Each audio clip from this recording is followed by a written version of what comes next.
ഒറ്റ ചോദ്യമുള്ളൂ അദ്ദേഹത്തോട്, അള്ളാഹു മിത്താണോ? ഡോക്ടർ ആരിഫ് ഹുസൈൻ അങ്ങ് ഇടപെടാൻ നോക്കുന്നുണ്ട്, എന്താണ്? ഒറ്റ ചോദ്യമുള്ളൂ അദ്ദേഹത്തോട്, അള്ളാഹു മിത്താണോ?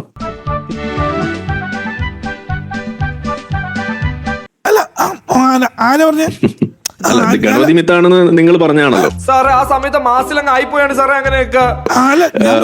ഇവിടെ അതിന്റെ ആളുകളൊക്കെ അത് സപ്പോർട്ട് ചെയ്തതാണ്, ഇടതുപക്ഷം അത് വലിയ തോതിൽ പൊക്കി പിടിച്ചാണ്. നിങ്ങളൊന്ന് പറയൂ, ഒറ്റ ശ്വാസത്തിൽ പറയൂ, അള്ളാഹു മിത്താണോ? എന്താ എന്റെ ഉദ്ദേശം? ഞാൻ പറഞ്ഞിട്ട് എല്ലാം വിശ്വാസത്തിന്റെ അള്ളാഹു മിത്താണോ? അതെ, ഗണപതി മിത്താണല്ലോ. അല്ലാഹു മിത്താണോ എന്ന് ചോദിക്കുമ്പോൾ എന്റെ ഒരു മനസ്സമാധാനത്തിനാ, അല്ലെങ്കിൽ ഞാൻ കരുതും മാധവൻ പേടി തുറിയായി പോയെന്ന്. പല ചർച്ചകളിലും ഈ വിഷയം നിങ്ങളെ പോലുള്ള പ്രതിനിധികളുടെ മുന്നിലേക്ക് ഉയർത്തിയതാണ്. പക്ഷേ കൃത്യമായ ഒരു മറുപടി ഉണ്ടായിട്ടില്ല. ഇതിന്നൊന്നും മനസ്സിലായോ? പേടിയാണ് സ്വല്പം.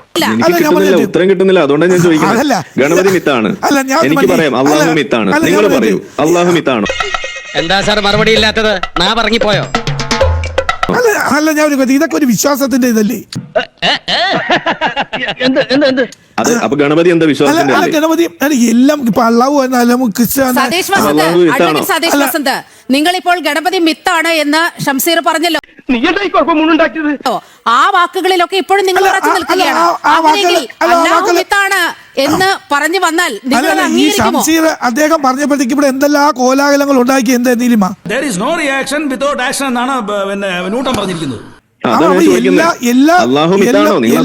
ഉത്തരം പറയാതെ എല്ലാം മിത്തിന്റെ ഭാഗമായിട്ട് നമ്മൾ വിശ്വാസത്തിന്റെ അതെന്തോന്ന് സാധനം? അത് വിശ്വാസത്തിന്റെ ഇതിലാണ് നമ്മൾ ഇതെല്ലാം നമ്മൾ കണക്കാക്കുന്നത്. നിങ്ങൾ ക്ലിയർ ആയിട്ട് പറയൂ, ഗണപതി മിത്താണ് എന്ന് നിങ്ങൾക്ക് ഒറ്റ ശ്വാസത്തിൽ പറയാൻ പറ്റുന്ന പോലെ അള്ളാഹു മിത്താണ് എന്ന് നിങ്ങൾക്ക് പറയാൻ പറ്റുമോ? ഒന്ന് പറഞ്ഞു കേൾപ്പിക്കാമോ? എനിക്കത് കേട്ടിട്ട് വേണം ഒന്ന് ഇഹലോകം വെടിയാൻ. എന്റെ ജീവിതം കുളം കോരാൻ ഞാൻ സമ്മതിക്കില്ല. എനിക്ക് ഇതിന് രക്ഷപ്പെട്ടേ പറ്റൂ. അല്ലല്ല, അത് എന്റെ വായി നിന്ന് കേൾക്കാൻ വേണ്ട. അതെന്താ കേൾക്കാൻ ഇത്ര പാട്? അതെന്താ നിങ്ങൾക്ക് ഇത്ര പാട്? അപ്പൊ ഗണപതി മിത്താണെന്ന് പറയാൻ നിങ്ങൾക്ക് ബുദ്ധിമുട്ട്. നിങ്ങൾ ഒരു 3-4 തവണ ഇവിടെ പറഞ്ഞു കഴിഞ്ഞു ഗണപതി മിത്താണ് എന്നുള്ള കാര്യം. നിങ്ങൾക്ക് എന്താ നിങ്ങളുടെ വായിൽ നിന്നും അള്ളാഹു മിത്താണ് എന്ന് വന്നു കഴിഞ്ഞാൽ എന്താ ഊരി പോകുമല്ലോ? പറയൂ, ഒന്ന് കേൾക്കട്ടെ. എനിക്ക് പൊതുവായിട്ടാണ് ഗതികെട്ടവൻ തല മുട്ടടിച്ചപ്പോ കല്ലുമഴ പെയ്യുന്നു പറഞ്ഞ പോലെ എന്റെ കാര്യം. ഇവിടെ ഗണപതി മിത്താണ് നിങ്ങളുടെ ഈ ഇതാണ് ഇവിടുത്തെ പ്രശ്നം. നിങ്ങൾ ഇവിടെ പിണറായി വിജയൻ പറഞ്ഞ കാര്യത്തെ ഇവിടെ സൂചിപ്പിച്ചപ്പോ നിങ്ങൾ എന്താ പറഞ്ഞത്? നിലപാടിൽ നിന്ന് മാറ്റമില്ല. ധിക്കാരം പഴയതുപോലെ തന്നെ ഒരു കുറവില്ല. ഞാൻ ചോദിക്കുന്നത് ഇവിടെ അതിനു മുന്നേ പി ജയരാജൻ ഒരു പുസ്തകം എഴുതി. കഥയുടെ പേര് ചിറകൊടിഞ്ഞ കിനാവുകൾ. ആ പുസ്തകത്തിനകത്ത് പറഞ്ഞു ഇവിടെ ഐസിസിലേക്ക് റിക്രൂട്ട്മെന്റ് നടക്കുന്നതിനെ കുറിച്ച്, കണ്ണൂരിൽ നടക്കുന്നതിനെ കുറിച്ച് പറഞ്ഞു. പിന്നൊന്നും ഓർമ്മയില്ലടോ. അത് വലിയ ചർച്ചയായപ്പോ എന്താ അവസാനം ഉണ്ടായത്? അത് പിൻവലിക്കുന്ന ഒരു അവസ്ഥയല്ലേ ഇവിടെ ഉണ്ടായത്? അളിയനൊന്നും ഭയൊന്നുമില്ലേ? അത് ഞാൻ ഉദ്ദേശിച്ചത് വേറെയാണ്. അപ്പൊ എന്താ ഇവിടെ റിക്രൂട്ട്മെന്റ് നടക്കുന്നില്ലേ? ഇവിടെ ഇപ്പൊ ഈ പറയുന്ന സ്ലീപ്പർ സെൽ ഇല്ലേ? അത് അസ്തമിച്ചു പോയോ? ഇവിടെ നിന്ന് ഒഴിഞ്ഞു പോകുന്ന ഓരോ DGP-മാരും പറയുന്ന കാര്യമല്ലേ? ബെഹ്റ പറഞ്ഞില്ലേ? അതിന് മുന്നേ ഉള്ള ആള് പറഞ്ഞില്ലേ? സത്യമായി പറയുന്നവനായി രാജാക്കന്ന്. ഇവിടെ ഐസിസിന്റെ ഈ സ്ലീപ്പർ സെൽസ് ഉണ്ട്. നിങ്ങൾക്ക് അത് സമ്മതിക്കാൻ എന്താ പാട്? അപ്പൊ അത് പി ജയരാജൻ പറയുമ്പോൾ അത് ചർച്ചയാകുമ്പോൾ അത് ഞാൻ പിൻവലിക്കുന്നത്. ഇങ്ങനെ പേടിക്കലടാ ആണുങ്ങളെ വില കളയാനായിട്ട്. അത് ഞങ്ങളുടെ ഔദ്യോഗിക നിലപാടല്ല എന്ന് നിങ്ങൾ പറയുന്നത് എന്താണ്? വി എസ് അച്യുതാനന്ദൻ അത് പണ്ട് പറഞ്ഞതല്ലേ? അപ്പൊ നിങ്ങൾക്ക് എന്താ അവിടെ അത് നിങ്ങൾക്ക് അത് സമ്മതിക്കാൻ എന്താ ബുദ്ധിമുട്ട്? ജീവന് പേടില്ലാത്ത ആരാ ഉള്ളത്? പെങ്ങൾക്ക് ഇവിടുത്തെ കഥ വല്ലതും അറിയോ? അത് നിങ്ങളുടെ പ്രശ്നമുണ്ട്. നിങ്ങൾക്ക് ഈ ഇസ്ലാമിന്റെ വശത്തേക്ക് വരുമ്പോൾ ഒരു ഈ സൈഡ് വലിവ് അത് നാട്ടുകാർക്ക് മനസ്സിലാവും. നിങ്ങൾ മാത്രമല്ല ബിരിയാണി തിന്നുന്നത്, നാട്ടുകാരും ഒരു ബിരിയാണി ഒക്കെ തിന്നുന്നവരുണ്ട്. ഓക്കെ, അപ്പൊ അതുകൊണ്ട് അത് ആ തരത്തിലുള്ള സൈഡ് വലിവ് നമ്മുടെ ആളുകൾക്ക് മനസ്സിലാവും. അതൊക്കെ നിങ്ങൾ കുറച്ചൊന്ന് പന്തി പക്ഷാഭേദം പാടില്ലെന്ന്. അത് ഞാൻ പറയുന്നത് നിങ്ങൾക്ക് ഗണപതി മിത്താണ് എന്ന് പറയാനേ പറ്റുന്നുള്ളൂ, അള്ളാഹു മിത്താണെന്ന് പറയാൻ പറ്റുന്നില്ല. അത് തന്നെയാണ് ഇവിടെ പ്രശ്നം. എന്നാൽ എനിക്ക് പറയാൻ കഴിയും ഗണപതിയും മിത്താണ്, അള്ളാഹുവും ഇതൊരു മേക്ക് ബിലീഫ് അല്ലേ? എല്ലാ ആൾക്കാരെയും സാറ്റിസ്ഫൈ ചെയ്യാനായിട്ടാണ് എനിക്ക് പറയാൻ കഴിയും. നിങ്ങൾക്ക് നട്ടലുണ്ടെങ്കിൽ അതേപോലെ ഒന്ന് പറഞ്ഞു കാണിക്കുക. എന്താ നിങ്ങൾക്ക് നിങ്ങളുടെ നാട്ടിൽ നിന്ന് വന്നാൽ എന്താ കൊഴിഞ്ഞു പോകുന്നല്ലേ? എനിക്ക് ശ്വാസം ഇടാൻ കുറച്ച് സമയം അത് വരാൻ പറ്റില്ല എന്നല്ലേ നിങ്ങൾ പറഞ്ഞത്? നിങ്ങൾ സത്യസന്ധനായ ഒരു ഇന്റഗ്രിറ്റി ഉള്ള ഒരു രാഷ്ട്രീയക്കാരാണെങ്കിൽ ഒരു തവണ പറഞ്ഞു കേൾപ്പിക്കും. ആര്? ഞാനോ? അതിനിത്തിരി പുളിക്കും. നിങ്ങൾക്ക് ഗണപതി മിത്താണെന്ന് പറയാൻ സാധിച്ച പോലെ ഒരു തവണ നിങ്ങൾ പറഞ്ഞു കേൾപ്പിക്കും അള്ളാഹു മിത്താണ്. എന്നാൽ ഞാൻ നിങ്ങൾ പറഞ്ഞു കേൾക്കാം. എല്ലാം മിത്തിന്റെ ഭാഗമാണെന്നാണ് പറയുന്നത്.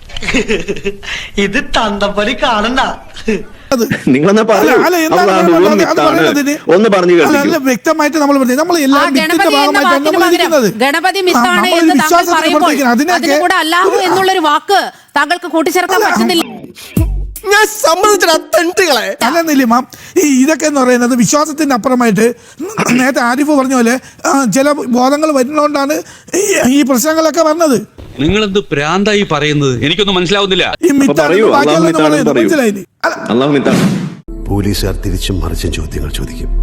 അതുകൊണ്ട് ചോദ്യങ്ങൾ ശ്രദ്ധിച്ച് കേട്ട് മനസ്സിലാക്കിയ ശേഷമേ ഉത്തരം പറയാവൂ. അല്ല ആരിഫേ, എന്റെ വായിക്കുന്ന നല്ല ആ ഒരു ചർച്ച അത് വേണ്ട. അതെന്താ വന്നത്? ഗണപതി മിത്താണെന്ന് നിങ്ങൾ ഒരു 4 തവണയോട് പറഞ്ഞു. ഒരാവേശം ഒന്നങ്ങനെയൊക്കെ പറഞ്ഞു വെച്ച് അതിന്റെ അത് നിങ്ങളുടെ നാവിൽ നിന്ന് വരുന്നതിൽ നിങ്ങൾക്ക് അറപ്പില്ല എന്നുണ്ടെങ്കിൽ അള്ളാഹു മിത്താണ് എന്ന് പറയുന്നത് നിങ്ങളുടെ നാവിൽ നിന്ന് വരുമ്പോൾ നിങ്ങൾക്ക് എന്തിനാ അറപ്പ്? ബഹുമാനപ്പെട്ട മുഖ്യമന്ത്രി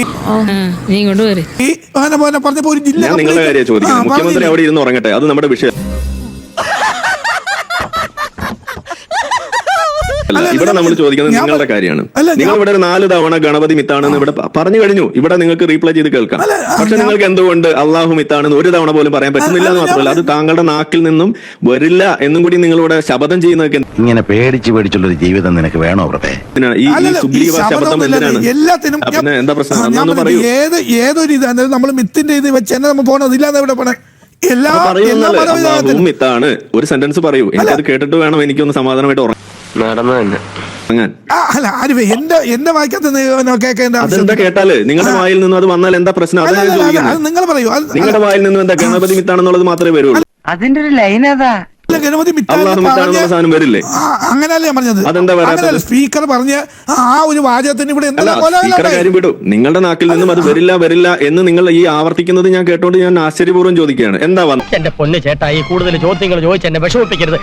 ഗണപതി മിത്താണ് എന്ന് നിങ്ങളുടെ നാക്കിൽ നിന്ന് വരാണെങ്കിൽ അള്ളാഹു മിത്താണ് എന്ന് വന്നാൽ വലതുപക്ഷത്തിന്റെയോ ഒരു പ്രതിനിധിയിൽ നിന്ന് ഇത്തരത്തിൽ ഇസ്ലാമിനെ അല്ലെങ്കിൽ ഇസ്ലാമിക ഭീകരവാദികളെ പിന്തുണയ്ക്കുന്നവരെ അങ്ങനെ മുറിപ്പെടുത്തുന്ന ഒന്നും ഉണ്ടാവില്ല. തല്ലിക്കൊന്ന് കായലേക്കറി ഞാൻ ഭീകരവാദികൾ സത്യമാണ്.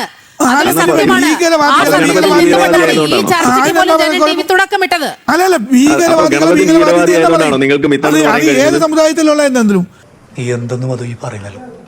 ഏത് മതത്തിലും ആൾക്കാരാലും ഭീകരവാദികളെ നമുക്ക് സമയമില്ല. ഒരു തവണയും കൂടി ഞാൻ ചോദിക്കുകയാണ്, നിങ്ങൾ ഒന്ന് പറയൂ. ഗണപതി മിത്താണ് എന്ന് പറയാൻ നിങ്ങൾക്ക് സാധിക്കുന്ന പോലെ ഒരു തവണയും കൂടി നിങ്ങൾ അള്ളാഹു മിത്താണ് എന്നൊന്ന് പറഞ്ഞത്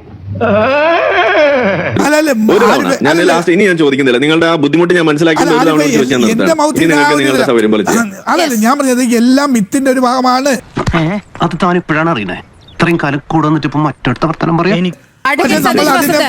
അഡ്വക്കേറ്റ് സതീഷ് വസന്ത് ആരിഫ് ഉന്നയിച്ച ആ ചോദ്യത്തിന് നിങ്ങൾക്കെന്നല്ല ഇടത് വലത് മുന്നണികളിൽപ്പെട്ട പൊതുരംഗത്ത് പ്രവർത്തിക്കുന്ന ഒരാൾക്ക് പോലും അക്കാര്യത്തിൽ മറുപടി കണ്ടോ ഇവനൊന്ന് പരിഗണന കണ്ടോ? നമുക്കറിയാം അവന്റെയൊക്കെ കഥ. കാരണം കേരളം അത്തരത്തിൽ ഒരു രാഷ്ട്രീയ കെമിസ്ട്രിയിൽ പെട്ട് കിടക്കുകയാണ്. ഒരു പ്രത്യേക മതവിഭാഗത്തെ എന്തെങ്കിലും പറഞ്ഞാൽ അത് നിങ്ങളുടെ വോട്ട് ബാങ്ക് ആണ്. ആ വോട്ട് ബാങ്കിനെ ഒരു തരത്തിലും മുറിപ്പെടുത്താൻ നിങ്ങളുടെ നേതാക്കളോ നിങ്ങളുടെ അണികളോ ഒന്നും തയ്യാറാകില്ല. ഇതെങ്ങനെ മനസ്സിലായി? It's called common sense. ഈ കേസും